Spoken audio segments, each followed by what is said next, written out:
C'est leur grand oral. Une à une, les startups qui ont intégré l'incubateur Monacotech passent devant un grand jury. Et l'exercice se reproduit ainsi tous les 3 mois.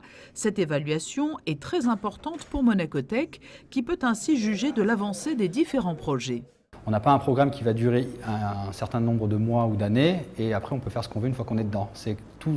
L'idée, c'est qu'on va constamment challenger les sociétés qui sont dans le programme et leur demander d'avoir des résultats. Ils doivent montrer ce qu'ils ont fait. Ça ne veut pas dire qu'ils doivent avoir réussi, ça ne veut pas dire qu'ils doivent gagner de l'argent, mais ça veut dire qu'ils ont fait ce qu'ils ont dit ou dit ce qu'ils ont fait. Le jury d'évaluation est constitué de personnalités qui ont contribué à l'émergence de Monacotech, mais aussi des business angels et des entrepreneurs dont l'expérience peut être utile, chacun ayant ses critères personnels pour juger les startups.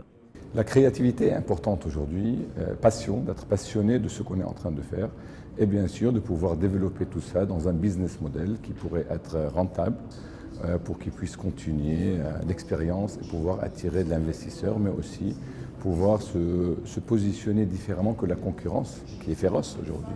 La présentation devant le jury dure 10 minutes, puis vient le temps des questions-réponses pendant 15 minutes.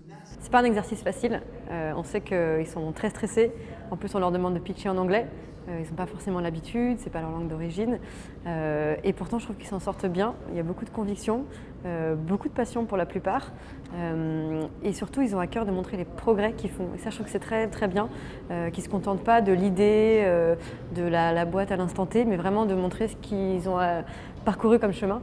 Cette étape d'évaluation est capitale car elle permet d'interrompre des collaborations qui auraient pu s'avérer vaines et motive les startups qui ont ainsi une obligation de résultat. Cela permet aussi à de nouvelles entreprises de rejoindre Monacotech.